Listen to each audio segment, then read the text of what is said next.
Assalamualaikum warahmatullahi wabarakatuh. Alhamdulillahi rabbil alamin. Wassalatu wassalamu ala al-mab'uthi rahmatan lil alamin, nabiyyina Muhammad wa ala alihi wa sahbihi wa man tabi'ahum bi ihsanin ila yaumiddin, amma ba'd. Ikhwani fid din, rahimani wa rahimakumullah. Insyaallah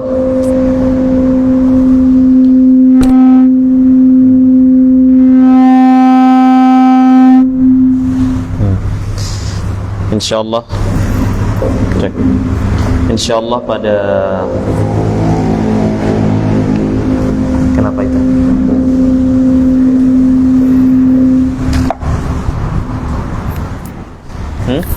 Gak usah pakai ya? Ini gak apa-apa.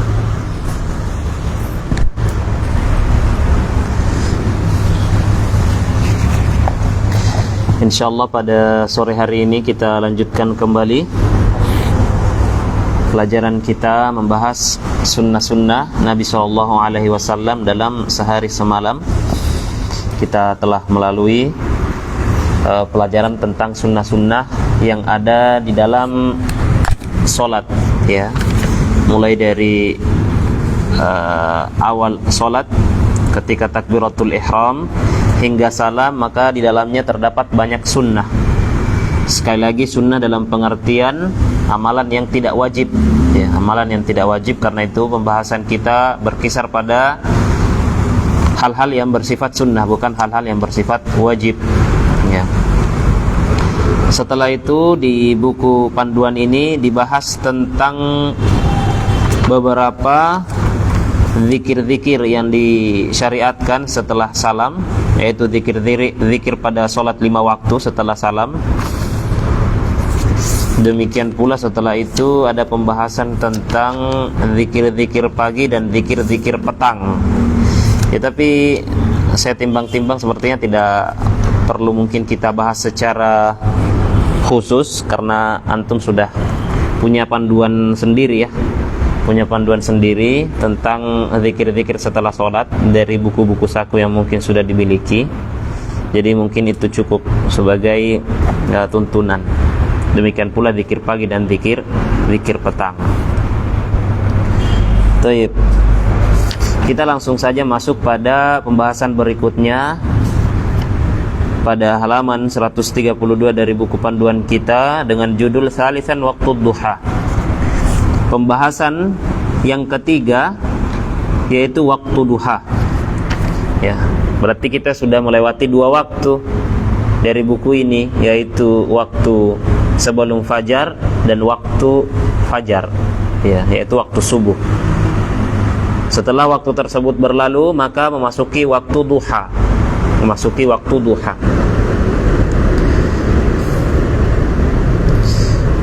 Sunnah apa yang terdapat pada waktu duha? Sunnah yang paling utama tentu saja sholat duha. Maka inilah yang akan dibahas di pembahasan waktu duha, yaitu sholat duha. Dikatakan oleh penulis hafizahullah ta'ala dalam bukunya ini, disunnahkan untuk melakukan sholat duha pada waktu tersebut berdasarkan sabda Nabi SAW yang diriwayatkan dari sahabat Abu Hurairah, "Ausani khalili bithalathin." Kekasihku, yaitu Nabi SAW, ini perkataan Abu Hurairah, mewasiatkan kepadaku tentang 3 hal. Siyamu salasati ayyamin min kulli syahr. Yang pertama adalah berpuasa 3 hari pada setiap bulannya, ya. Yang kedua, wa rak'atayid duha, 2 rakaat salat duha. Yang ketiga, wa an utira qabla an anam, dan agar aku melakukan salat witir sebelum aku tidur. Ini diantara wasiat Nabi SAW kepada salah seorang sahabatnya, itu sahabat Abu Hurairah. Dan tentang syariat sholat duha ini diperselisihkan oleh para ulama tentang hukumnya. Ternyata ada banyak pendapat tentang sholat duha. Di antara pendapat yang disebutkan di sini, terdapat pendapat ulama yang mengatakan bahwasanya sholat duha itu disunnahkan dilakukan secara ghibban. Ada namanya ghibban. Ghibban itu dilakukan hanya sesekali saja. Nah, ini terdapat pendapat yang mengatakan bahwasanya sholat duha itu dilakukan sesekali saja, jadi tidak setiap hari. Ya, kadang-kadang dilakukan, kadang ditinggalkan. Ini menurut salah satu pendapat. Ya. Namun dikomentari di sini bahwasanya hadis yang dijadikan sandaran itu hadis yang dhaif. Ya, hadis yang dhaif. Walaupun ada juga yang menguatkan pendapat tersebut. Pendapat kedua, bahwasanya sholat duha itu tidak disyariatkan. Kan ada pendapat yang seperti ini, tidak disyariatkan. Ya, itu salah satu pendapat. Pendapat yang ketiga, ada yang berpendapat bahwasanya sholat duha itu dilakukan apabila dia tidak melakukan sholat malam. Jika seseorang melakukan sholat malam, maka dia tidak perlu sholat duha. Seakan-akan ia ingin menjelaskan bahwasanya sholat duha itu bentuk qada daripada sholat malam. Kalau malamnya dia sudah sholat lail, maka paginya tidak usah dia melakukan sholat duha. Dan pendapat ini dipilih oleh Syekhul Islam Ibnu Taimiyah. Itu pendapat yang ketiga. Pendapat yang keempat, sholat duha hanya dilakukan ya ketika ada sebab tertentu. Ya. Sebagaimana Nabi SAW melakukannya karena sebab tertentu. Ya. Di dalam hadis-hadis apabila kita mentelaahnya, maka akan kita jumpai ternyata sholat duha dilakukan oleh Nabi SAW pada momen-momen khusus, seperti ketika beliau tiba ya di suatu tempat setelah melakukan perjalanan jauh. Demikian pula ketika beliau baru saja menaklukkan Mekah, Fathu Makkah, maka beliau melakukan sholat duha pada momen tersebut. Demikian pula ada riwayat ketika beliau berkunjung ke dalam suatu kaum. Nah, beliau melakukan sholat duha. Ya. Itu pendapat yang keempat. Ya, namun yang dirojihkan oleh penulis di sini berarti pendapat yang kelima, karena beda dengan pendapat-pendapat sebelumnya, yaitu bahwasanya sholat duha itu disunnahkan secara mutlak. Sholat duha disunnahkan secara mutlak. Artinya tidak ada ketentuan-ketentuan khusus. Sholat duha boleh dilakukan setiap hari. Ya, boleh dilakukan setiap hari tanpa adanya sebab-sebab khusus. Ya. Dan inilah pendapat yang dipilih oleh kebanyakan ulama dan dipilih oleh Syekh Muhammad bin Shalih Al-Utsaimin, bahwasanya sholat duha yang benar adalah sholat sunnah yang disyariatkan secara mutlak tanpa adanya sebab-sebab khusus. Jadi kalau mau dilakukan setiap hari, silakan. Ya, silakan.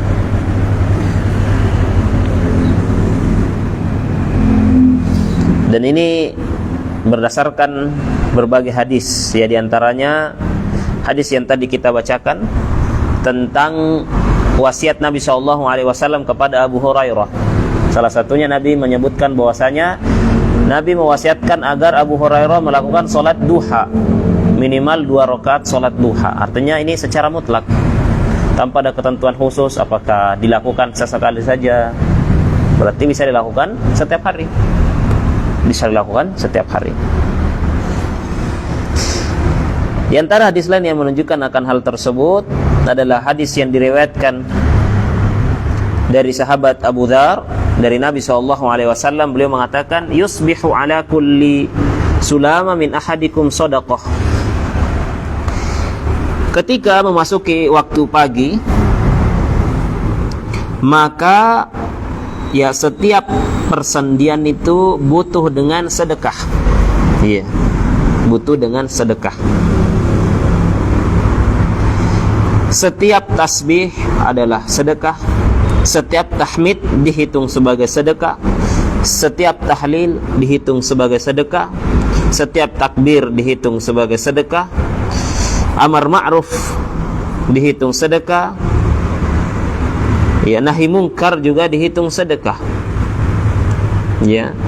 Dan mencukupi hal tersebut dengan 2 rakaat yang dilakukan pada waktu duha. Nah, jadi ternyata setiap persendian kita ini itu perlu untuk disedekahi. Cara mensedekahinya gimana? Ya dengan berbagai zikir. Ya dengan berbagai zikir-zikir. Dan yang paling ringkas untuk mensedekahi seluruh sendi kita adalah sholat duha 2 rakaat. Ya, kalau misalnya hari itu kita tidak sholat duha, berarti ya tidak disedekahi, berarti hari itu tidak disedekahi. Di dalam riwayat yang lain dikatakan bahwasanya innahu khuliqa kullu insanin min bani adam ala 60 wa 300 mafsilin. Sesungguhnya setiap manusia keturunan anak Adam itu diciptakan memiliki ya 360 persendian. Siapa yang bertakbir, bertahmid kepada Allah, wa hallalallah, bertahlil, wa sabbahallah, wa astaghfarallah, bertasbih dan beristighfar, ya, dan seterusnya dari hadis ini, maka ya dia telah menunaikannya. Fa innahu yamshi yauma idzin wa qad zahzaha nafsahu 'anil nar. Maka dia telah berjalan pada hari itu sedangkan dia menjauh dari api neraka. Ini artinya ini sebuah penunaian, ya, penunaian hak persendian kita yang jumlahnya 360 dikatakan oleh Nabi bahwasanya itu semua perlu disedekahi. Cara sedekahnya adalah dengan cara melakukan zikir-zikir, ya, atau dengan ya melakukan sholat duha. Taib, ini hadis yang menunjukkan akan disyariatkannya sholat duha secara mutlak. Kemudian pembahasan berikutnya adalah waktu sholat duha. Kapan waktu sholat duha dilaksanakan? Dikatakan oleh penulis, ya bada'u waktu sholat duha min irtifa'i syamsi qadra rumhin, ay ba'da khuruji waqtin nahi. Waktu sholat duha dimulai dari ketika matahari meninggi. Ketika matahari mulai meninggi, qadra rumhin, setara, ya, bayangannya setara dengan tinggi tombak. Ya, jadi ketika tombak apabila diletakkan, misalnya dipancangkan, maka tinggi tombak itu setara dengan bayangannya, ya, setara dengan bayangannya. Artinya kan ketika matahari pertama kali terbit, ya, terbit dari bawah, ya, itu kan bayangan tombak itu kan akan lebih panjang. Setelah naik, semakin naik, ya, semakin naik, maka bayangannya akan setinggi dengan tombaknya. Semakin naik, maka bayangan tersebut akan semakin memendek. Hingga tiba waktu zuhur, maka bayangan tersebut akan, ya, bersisa dari kecondongan matahari. Artinya nanti mulai bayangannya berpindah ke sisi timur, ya. Nah, kalau ada bayangan kan, kalau lampunya di sini kan bayangin sini, ya. Nah, kalau misalnya lampunya berpindah ke sini kan bayangannya ada ke sini. Itu artinya sudah zawal condong, itu sudah masuk waktu zuhur, ya. Ketika pagi hari, maka ketika matahari berada di sebelah timur, ya, dia akan menyinari satu tombak yang dipancangkan misalnya, maka bayangannya tersebut akan keluar di sebelah barat. Nah, ketika bayangannya sama tinggi, maka itulah waktu duha. Itulah waktu ketika waktu terlarang itu sudah keluar, ya. Jadi waktu terlarang itu ada berapa? Di antara waktu terlarang adalah setelah sholat subuh. Itu tidak boleh ada sholat sunnah muqayyad yang terikat oleh sebab tertentu. Demikian pula ketika matahari terbit, ya, dan kira-kira mungkin sekitar 15 menit setelah matahari terbit, nah, baru boleh sholat duha, ya. Nah, itulah permulaan waktu sholat duha. Nah, itu yang disebut oleh sebagian riwayat dengan sholat syuruk. Sholat syuruk itu adalah sholat duha di awal waktu, ya, sholat duha di awal waktu.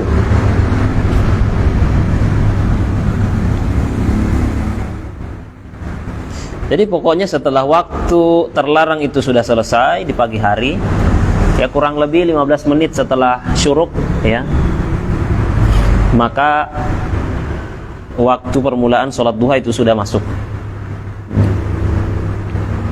Artinya kalau misalnya ada waktu syuruk, itu waktu terbit, itu ditambahin 10 menit, 15 menit baru sholat syuruk. Ya, jangan langsung, karena itu masih waktu terlarang. Ya. Ketika matahari proses terbit, itu waktu terlarang.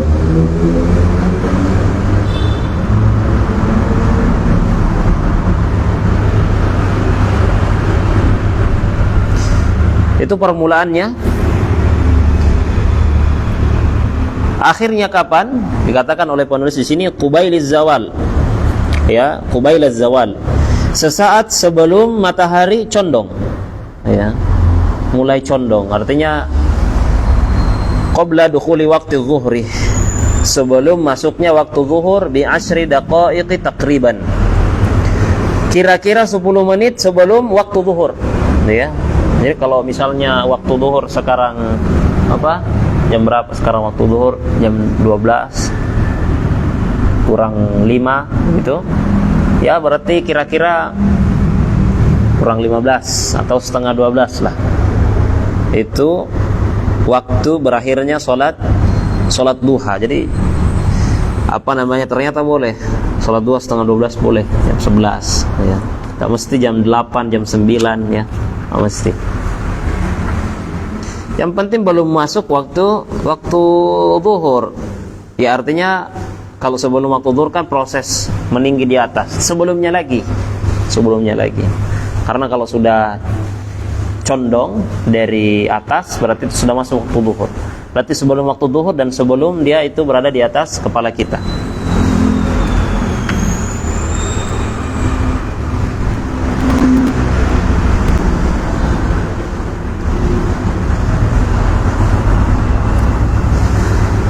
Wa afdalu waqtiha, dan pembahasan berikutnya adalah waktu yang paling afdal. Di halaman 136 dikatakan oleh penulis hafizahullahu taala fi akhir waqtiha.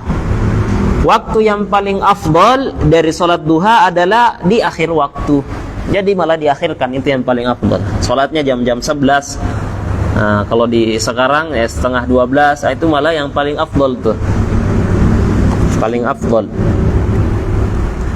Wadhalika hina tarmadul fisal, ya, yaitu ketika ya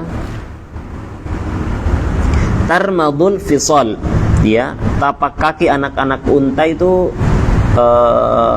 panas. Artinya sudah ketika matahari tersebut sudah menyengat tapak kaki anak-anak unta. Ya. Sebagaimana di dalam satu hadis dikatakan salatul awwabin hina tarmadul fisal.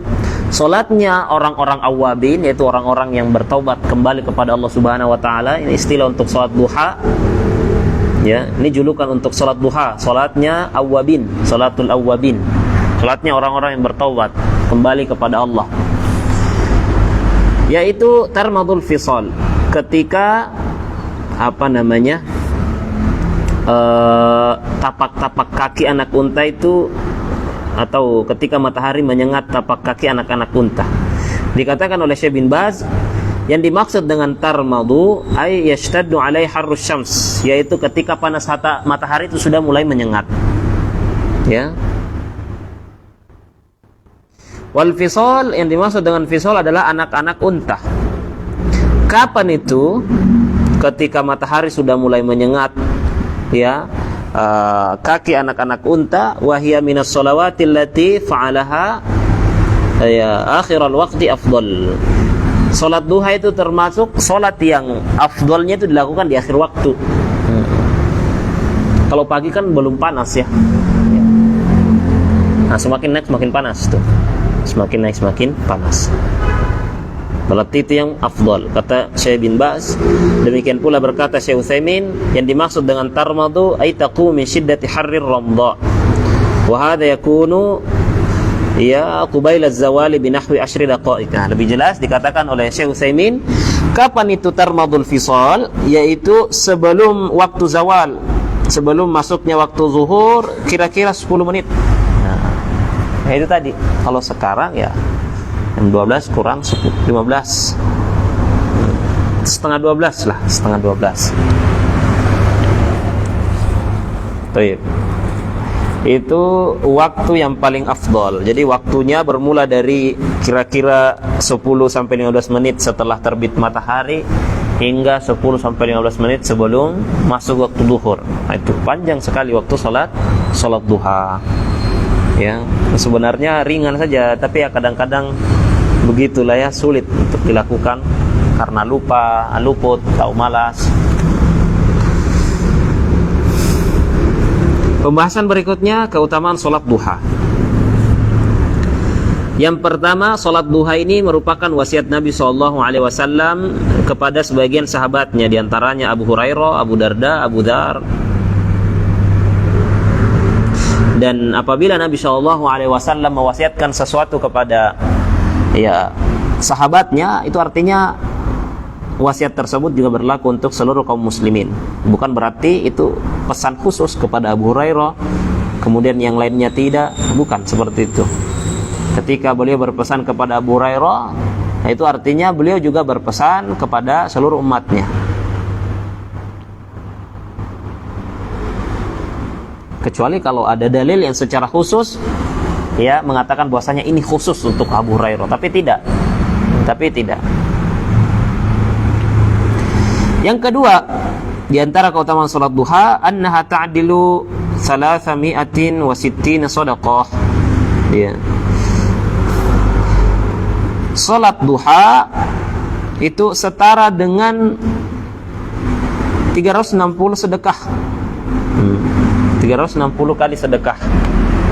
Jadi kalau berzikir 360 kali, nah ini itu bisa dicukupi dengan 2 rakaat salat duha. 2 rakaat salat duha. Yang ketiga, salat duha merupakan tanda bahwasanya seorang hamba tersebut dia termasuk dalam golongan awwab, ai raja'un ila rabbih. Awwab itu orang-orang yang kembali bertaubat dan kembali kepada Allah Subhanahu wa taala. Terutama apabila salat tersebut dilakukan di waktunya yang paling afdal, yaitu di akhir waktu. Nah, yang disebut dalam hadis salatnya awwabin adalah salat yang dilakukan di akhir waktu salat duha. Yang keempat, bahwasanya salat tersebut adalah salatun mahdhuratun masyhudatun, yaitu salat yang disaksikan oleh para malaikat. Insyaallah ini di antara keutamaan dari salat duha.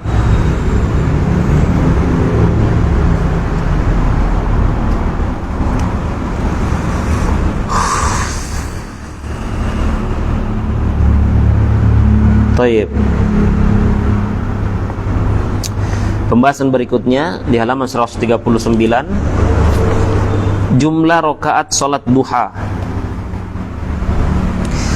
Jumlah rakaat salat duha dikatakan oleh penulis aqallu salatid duha rakaatan. Salat duha yang paling ringkas adalah 2 rakaat. Nah, jadi 2 rakaat cukup. Ya, berdasarkan hadis dari sahabat Abu Hurairah yang tadi kita bacakan. Adapun salat duha paling banyaknya, maka pendapat yang tepat adalah tidak ada batasan untuk jumlah rakaat.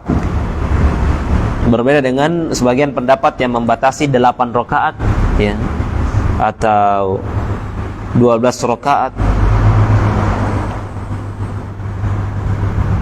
ya. Terserah semampunya, yang dimudahkan oleh Allah Subhanahu wa taala ya. Kalau mempunyai 2 ya 2, kalau mempunyai 4, mempunyai lebih banyak dari itu silakan ya. Tapi itu tadi ya, 2 itu berat. Bukan berat karena ini, cuman ya hatinya yang berat. Subhanallah. Sehingga ya hal-hal amalan-amalan sebenarnya mudah ya. Sesungguhnya agama itu mudah ya, ad-dinu yusrun. Agama itu mudah. Kalau kita kesulitan, maka terdapat rukhsah, kemudahan dari Allah Subhanahu wa taala, dari Nabi SAW. Hanya saja ya hati kita yang berat, ya hati kita yang berat. 2 rakaat sungguh sangat mudah, ya sungguh sangat mudah. 5 menit selesai, bahkan kurang dari itu.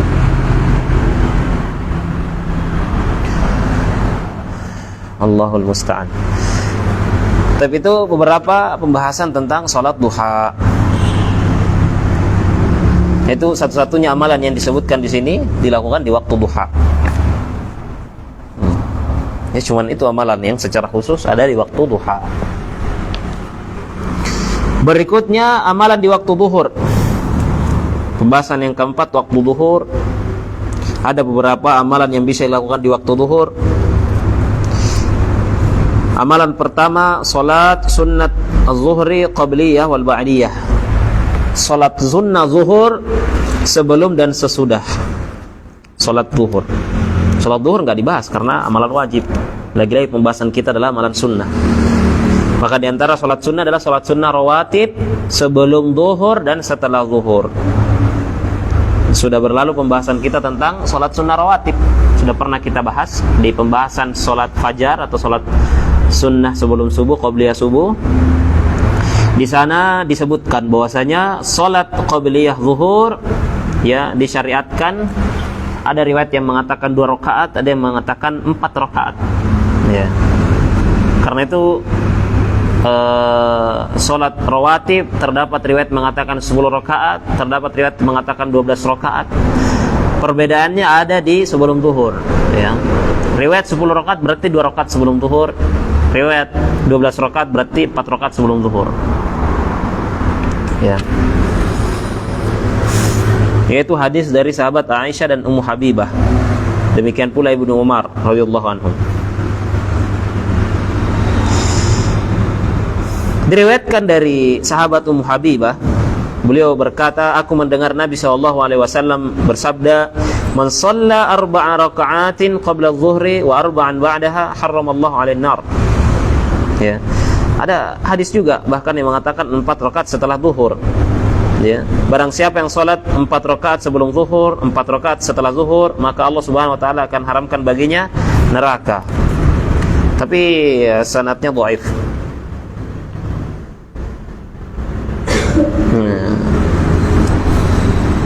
Yang sahih adalah hadis yang pernah kita bacakan tentang barang siapa yang salat 12 rakaat sehari semalam, maka akan dibangunkan baginya rumah di surga.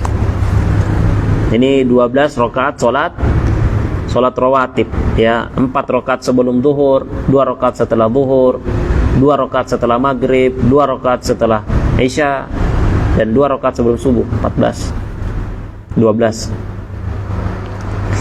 Itu sunnah yang pertama dilakukan di waktu zuhur, yaitu salat sunnah rawatib sebelum dan setelah salat zuhur. Sunnah kedua di antara sunnah Nabi SAW adalah tatwilur rakaatil ula min salatil zuhri. Ya. Memanjangkan rakaat pertama dari salat zuhur. Ya, salat zuhur itu ada 4 rakaat, rakaat pertama dipanjangkan. Ini termasuk sunnah, ya. Sunnah yang terlupakan. Sunnah yang terlupakan. Bahkan terdapat hadis dari sahabat Abu Sa'id Al-Khudri, beliau mengatakan laqad kanat salatu zuhri tuqam wa yadhhabu adh-dhahibu ila al-baqi fa yaqdi hajatahu thumma yatawadda thumma ya'ti wa Rasulullah sallallahu alaihi wasallam fi ar-rak'ati al-ula mimma yutawwiluha. Beliau menceritakan pada saat itu salat zuhur sudah iqamat. Ya, udah iqamat salat zuhur berarti setelah iqamat ya langsung salat. Kemudian ada seseorang yang pergi ke pemakaman Baqi, berarti di samping salat Masjid Nabawi. Ya, jadi pada saat itu Nabi SAW dan para sahabat akan melakukan salat zuhur di Masjid Nabawi. Ternyata ada salah seorang jamaah yang keluar dari masjid tersebut ke Baqi. Ya, Baqi itu sebelah kirinya Masjid, ya, Nabawi. Ada hajat yang ingin ditunaikan. Setelah hajatnya selesai, beliau kembali berwudu, kemudian masuk ke dalam solat, ternyata masih rakaat pertama. Ini ya. ternyata masih rakaat pertama yang dipanjangkan oleh Nabi SAW. Kan itu butuh waktu ya. Ya, keluar dari jamaah, keluar dari masjid, berjalan menuju Baqi, kemudian menunaikan hajatnya di sana, kembali lagi berwudu dulu.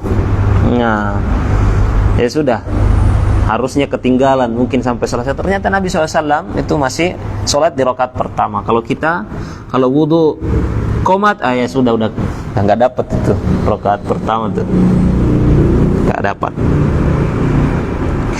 Berdasarkan hadis ini, maka diantara hal yang disunnahkan oleh Nabi SAW adalah hendaknya bagi imam untuk memanjangkan rakaat pertama dari sholat zuhur.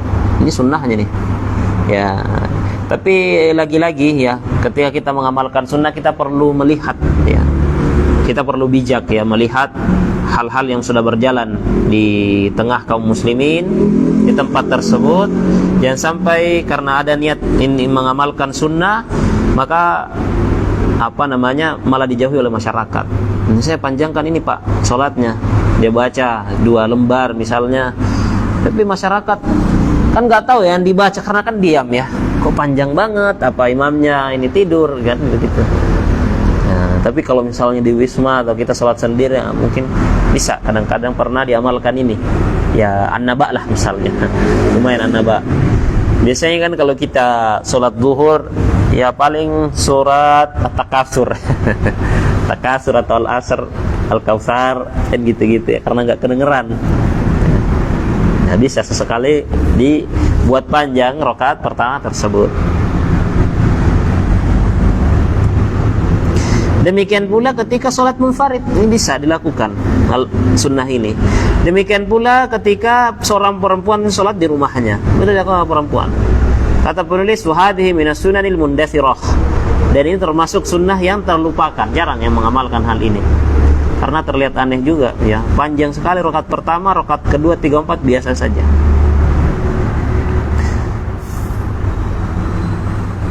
Itu sunnah yang kedua. Sunnah yang ketiga dilakukan di waktu zuhur, waktu siang hari tersebut, qailulah. Nah, ini sunnah yang tidak ditinggalkan kalau ini qailulah ya. Apa itu qailulah? Qailulah adalah an-naumu wal istirahatu nisfan nahar. Tidur dan istirahat di pertengahan hari. Akan tetapi diperselisihkan, pertengahan hari itu kapan? Ada yang mengatakan sebelum zuhur, ada yang mengatakan setelah zuhur. Pendapat yang tepat bahwasanya perkara ini longgar saja. Ya, mau istirahat sebelum sholat zuhur, setelah sholat zuhur, ya ini semua masuk dalam definisi qailulah. Yang penting sholat zuhur. Itu masalah kalau saya mau qailulah nih tapi nggak sholat zuhur atau tertinggal, ya, berarti keliru. Mending setelah sholat zuhur saja ya.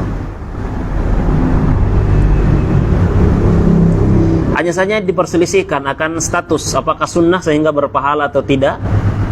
Namun pendapat yang dipilih oleh penulis, annaha laisat minas sunnah, ini bukan sunnah secara khusus ya. Pendapat yang benar bukan sunnah secara khusus, tetapi sesuatu yang dilakukan ya karena merupakan kebiasaan. Dan memang umumnya kita butuh dengan istirahat ya. Ya. Biasanya kalau jam biologis itu ya puncak-puncak produktifnya itu di pagi hari. Ba'da subuh, jam 8, jam 9, jam 10 sudah mulai menurun tuh. 10 sudah mulai menurun. Ya, ketika seorang istirahat, ini butuh istirahat. Nanti jam 1 naik lagi walaupun tidak akan seproduktif pagi hari. Ya. Itu kan ada jam biologis ya. Kalau antum pernah baca, ada yang disebut dengan ritme sirkadian, jam biologis itu produktif ya. Seorang fresh, bersemangat itu ketika masih pagi, pada subuh ya, jam 8, jam 9, jam 10 itu waktu-waktu paling fresh. Karena itu disarankan kalau ingin bekerja sesuatu yang sifatnya mikir keras itu pagi hari, itu jangan siang, apalagi sore. Sore itu bukan pikiran lagi yang bisa fokus dan seterusnya, tapi fisik Karena itu biasanya olahraga dilakukan sore hari. Ya, kalau misalnya nonton bola itu biasanya jadwalnya sore tuh, bukan pagi. Apalagi jam 12 siang, enggak. Biasanya kalau antum nonton, biasanya kalau masih ada matahari itu sore itu.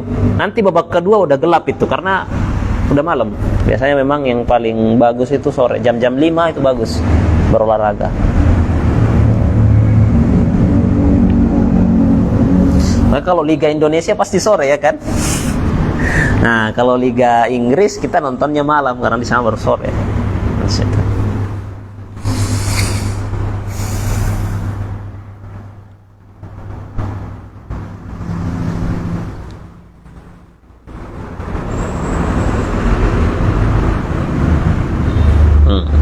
Jadi kesimpulannya ini ternyata bukan sunnah.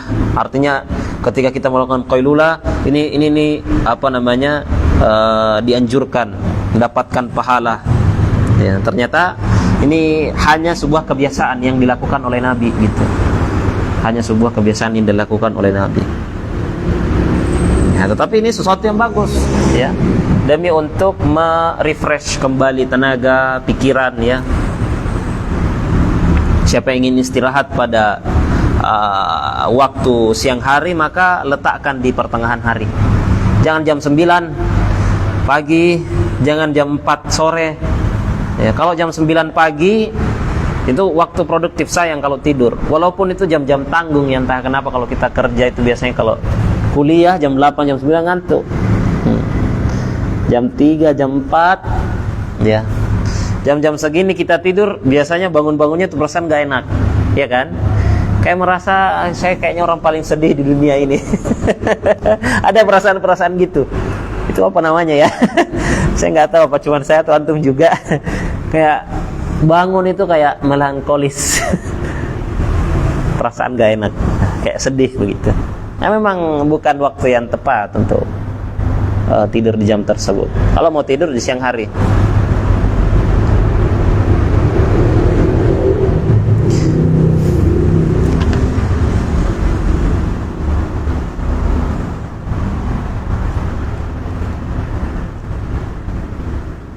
Ya, semua hadis-hadis yang berbicara tentang qailula itu dhaif ya.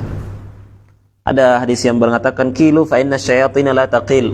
Qailulah lah karena setan itu tidak qailulah, tapi ini alhamdulillah dhaif ya.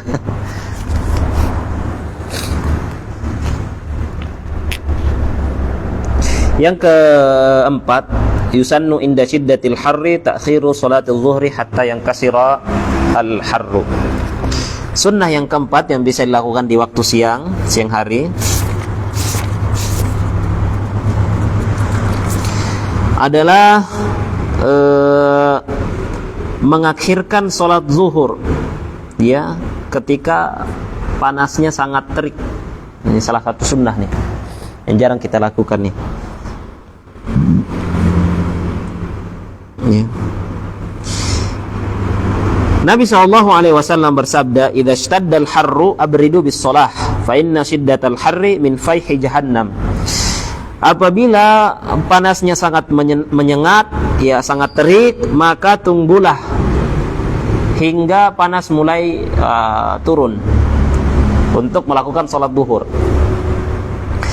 Karena teriknya panas matahari itu termasuk fayhi jahannam, hembusan neraka jahanam, percikan neraka jahanam.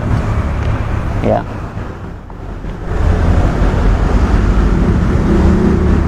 Tapi kapan ini? Kapan waktunya? Kapan waktunya sholat zuhur itu diakhirkan? Ya. Bukan karena telat ya, tapi memang sengaja. Karena memang sangat panas. Ya, ingin mengamalkan sunnah Nabi SAW, ini kita tunda. Tunda hingga mepet ke waktu asar. Ya. Kata Syekh Utsaimin, di antara hal yang menarik ya. Adapun yang dilakukan oleh sebagian manusia, sebagian orang, mereka sholat, ya, menunda sholat zuhurnya tersebut sekitar setengah jam atau 1 jam. Ya. Setengah jam atau 1 jam. Kemudian mengatakan, ini kenapa kamu lakukan itu? Ini ibrat, ini dalam rangka untuk menunggu waktu dingin. Sebagaimana yang dikatakan oleh Nabi SAW dalam salah satu hadisnya tadi. Kata Syekh Utsaimin, itu bukan ibrad, bukan menunggu waktu dingin. Hada ihrar, itu malah makin panas itu. Nah, karena diantara hal yang dipahami bersama bahwasanya panas itu akan semakin panas, ya, justru setelah 1 jam berlalu dari sholat duhur, ya, kata beliau. Jadi kalau cuma menunda setengah jam itu tidak menunggu waktu dingin, malah semakin panas. Setengah jam, 1 jam setelah duhur itu malah makin panas dibandingkan pas awal waktu duhur. Karena itu yang benar kata beliau, kalau misalnya kita anggap misalkan ya bahwasanya waktu duhur itu jam 12, ya, dan waktu asar adalah jam 4 atau setengah 5, ya, maka yang namanya ibrad, menunggu waktu dingin, itu justru dilakukan jam 4, kira-kira jam 4 sebelumnya. Kalau misalnya sekarang jam 3, justru setengah 3 tuh baru sholat duhur tuh, kalau menurut sunnah ini. Kalau mau mengamalkan sunnah ini berarti ya kira-kira setengah jam sebelum asar. Nah, sebelum asar, bukan setengah jam setelah duhur, 1 jam setelah duhur, itu belum dingin, itu malah makin panas. Itu tidak seperti yang dimaksudkan oleh Nabi SAW. Dan sunnah ini berlaku bagi sekelompok orang yang melakukan sholat jamaah, demikian pula orang yang melakukan sholat munfarid, demikian pula bagi seorang perempuan yang sholat di rumahnya, walaupun dalam rumah dipenuhi dengan AC gitu, tapi sedang panas sekali, ya. Ya, wallahu ta'ala alam, ya. Kalau dingin ada AC, apakah ini berlaku juga, wallahu alam. Tapi ini maksudnya adalah ketika panas, ya, ketika panas menyengat.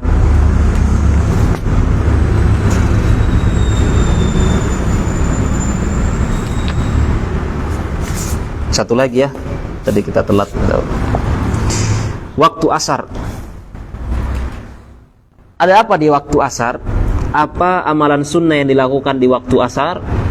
Apakah sholat sunnah sebelum asar itu merupakan sholat sunnah yang memang ada ketentuannya secara khusus? Ya, kalau pelajaran kita yang sudah berlalu, tidak ada sholat rawatib sebelum asar, ya kan? Tidak ada. Ada hadis yang mengatakan semoga Allah merahmati orang yang melakukan sholat asar sebanyak 4 rakaat. Tetapi ternyata hadis ini dhaif. Hadis ini dhaif. Kesimpulannya, perkataan Syekhul Islam Ibnu Taimiyah, adapun waktu sebelum asar, maksudnya masuk waktu asar tapi sebelum sholat asar, ya, qobliyah asar, maka tidak ada satupun perkataan dari Nabi SAW yang mengatakan tentang sholat qobliyah asar, ya, kecuali hadis tersebut dhaif. Karena itu tidak disunnahkan melakukan sholat sunnah secara khusus sebelum asar, ya. Ya, kecuali kalau mau sholat sunnah mutlak boleh saja.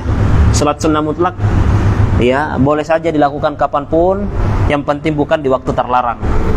Tapi tidak ada niat secara khusus melakukan sholat sunnah sebelum asar, tidak. Namanya sholat rawatib itu artinya ada niat khusus, dia melakukan sholat rawatib, ya, pada waktu tersebut. Tapi kalau sholat mutlak biasa, asal sholat sunat 2 rakaat, ya boleh-boleh saja kapanpun itu, selama bukan waktu terlarang. Kemudian di sini pembahasan yang terakhir, ada pembahasan tentang waktu zikir pagi dan petang. Ya, kalau pembahasan yang tadi kita lewati sebelumnya itu lafaz-lafaz zikir pagi petang, zikir setelah sholat, tetapi di sini dibahas secara khusus tentang kapan waktu zikir pagi dan zikir petang. Berkata penulis rahimahullah ta'ala, kapan dimulainya waktu zikir pagi dan petang? Pembahasan pertama, waktu zikir pagi. Kapan itu? Ya bada'u min tulu'il fajris shadiq. Ya. Jangan dicatat dulu, ya, soalnya ini ada perbedaan pendapat. Nanti di akhir akan disebutkan apa pendapat yang lebih mendekati pendapat yang tepat. Kalau di sini dimulai dari terbitnya fajar shadiq, ya. Mulainya dari terbitnya fajar shadiq, yaitu waktu subuh, ya, ketika azan subuh berkumandang, yaitu waktu sholat fajar. Kalau muadzin sudah melakukan adzan subuh, maka pada saat itu sudah bisa mulai zikir pagi. Jadi tidak mesti setelah selesai sholat subuh dan setelah selesai zikir sholat, tidak mesti. Antara adzan dan iqamat, kalau waktunya panjang, antum cicil tuh zikir pagi. Nah, selesai tuh. Habis itu tinggal murojaah saja, murojaah hafalan Al-Quran misalnya. Nah, zikir paginya bisa dipercepat, ya, sebelum sholat subuh, setelah adzan, ya, bisa. Dan itulah pendapat kebanyakan para ulama. Ada pendapat lain bahwasanya zikir pagi dimulai dari tengah malam, ya, jadi jam 12 itu sudah mulai, jam 11 malam itu sudah mulai. Ya, pendapat yang benar adalah pendapat tadi kebanyakan para ulama, dimulai dari terbitnya fajar. Terbitnya fajar. Dan berkaitan dengan zikir pagi petang ini, kapan mulainya, kapan berakhirnya, ini menjadi hal yang diperselisihkan oleh para ulama. Ya, karena tidak ada riwayat khusus yang benar-benar menegaskan kapan dimulainya. Ya, tersirat saja. Kemudian para ulama itu berselisih pendapat ketika menafsirkannya. Nah, itu tadi ya. Kalau mulainya terbit fajar, berarti masuk waktu subuh. Kapan berakhirnya? Ada yang mengatakan, ya, terbitnya matahari, ya, berarti antara waktu subuh dan waktu terbit. Ini dipilih oleh Syekhul Islam Ibnu Taimiyah, demikian pula Ibnu Qayyim.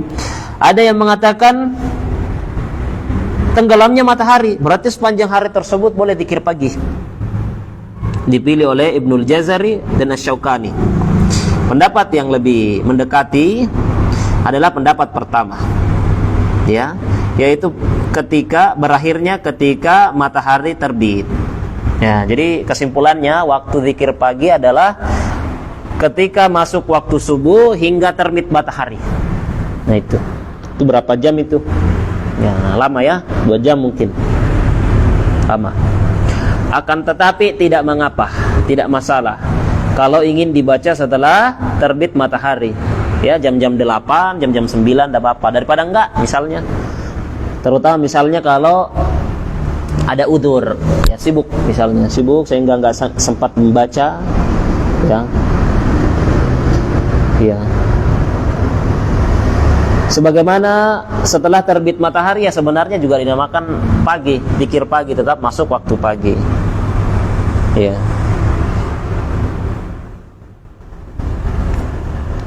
Walaupun yang tentu yang lebih afdal tadi di waktunya dilakukan, tapi kalau nggak bisa ya nggak apa-apa, lewat dari itu.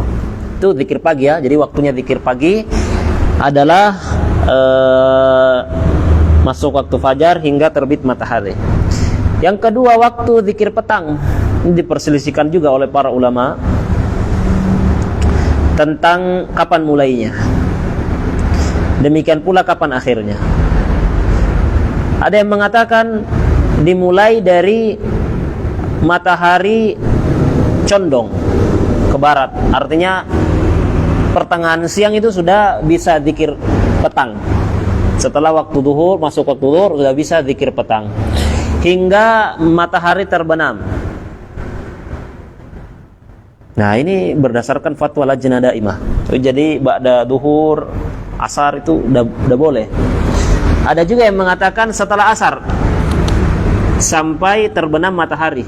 Ini dipilih oleh Syekhul Islam Ibnu Taimiyah dan Ibnul Qayyim.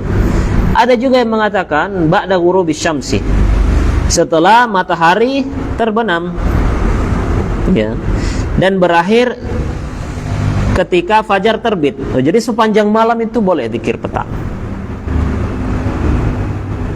Ada juga yang mengatakan hingga sepertiga malam. Ada yang mengatakan hingga setengah malam.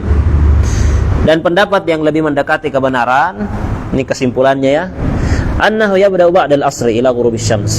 Dia mulai dari ba'da asar, ya, sampai matahari terbenam. Sebagaimana setelah masuk waktu asar, ya. Sebagaimana dikatakan ketika sholat zikir subuh, zikir pagi, ya.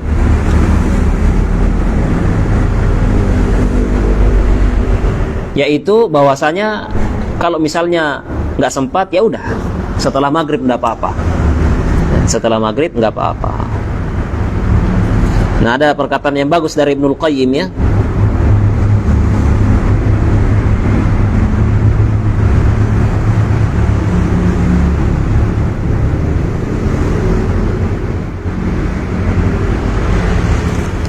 Ada ayat di dalam Al-Quran di surat Qaf dikatakan wasabbih bihamdi rabbika qabla tulu'is syamsi wa qabla al-ghurub. Bertasbihlah dengan memuji Rabbmu sebelum terbit matahari dan sebelum tenggelam matahari. Nah, sebelum terbit matahari itulah zikir pagi. Kapan itu sebelum terbit matahari? Ya sudah, berarti masuk waktu subuh sampai sebelum terbit matahari, ya.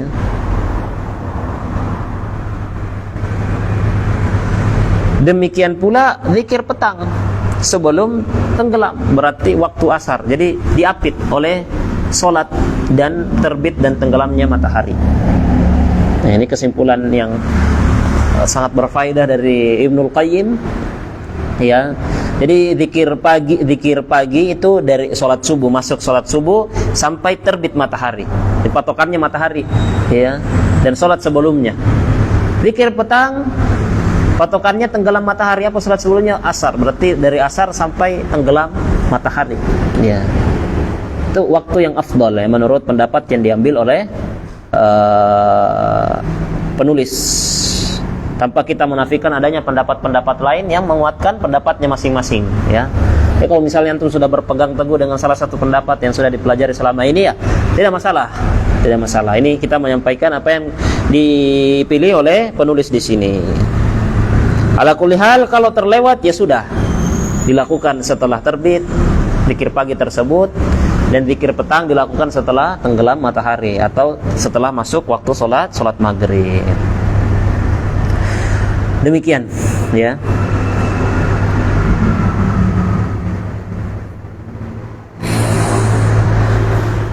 Insyaallah, ya, pembahasan berikutnya ini waktu maghrib, waktu isya, dan sunnah-sunnah secara umum yang tidak berkaitan dengan waktu masih panjang, ya, pembahasan dalam buku ini, pembahasan yang sangat bermanfaat. Akan kita lanjutkan lagi pada pertemuan berikutnya biidznillah taala. Allahumma 'allimna ma yanfa'una wanfa'na bima 'allamtana wa zidna ilma. Ada pertanyaan? Nggak ada, ya? Apa? Silakan.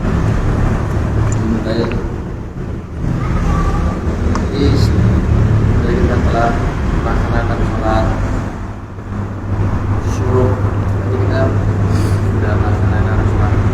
Ya. Jadi kalau masuk sholat Lagi. tampil di saat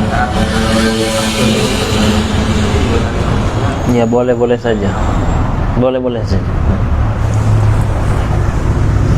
Dipisahkan misalnya.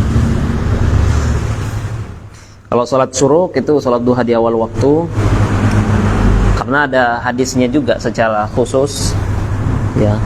Siapa yang berdiam diri duduk menunggu sholat syuruk dengan berzikir, ya, maka dia akan mendapatkan keutamaan haji kalau tidak salah, ya, tamatan yang sempurna. Nah, ada lagi? Cukup, Mas? Ya, cukup, ya. Kita tutup kajian kita pada sore hari ini, mudah-mudahan bermanfaat. Allahumma 'allimna ma yanfa'una wanfa'na bima 'allamtana wa zidna ilma. Subhanakallahumma hamdik, asyhadu an la ilaha illa anta, astaghfiruka wa atubu ilaik. Alhamdulillahirabbil alamin. Assalamualaikum warahmatullahi wabarakatuh.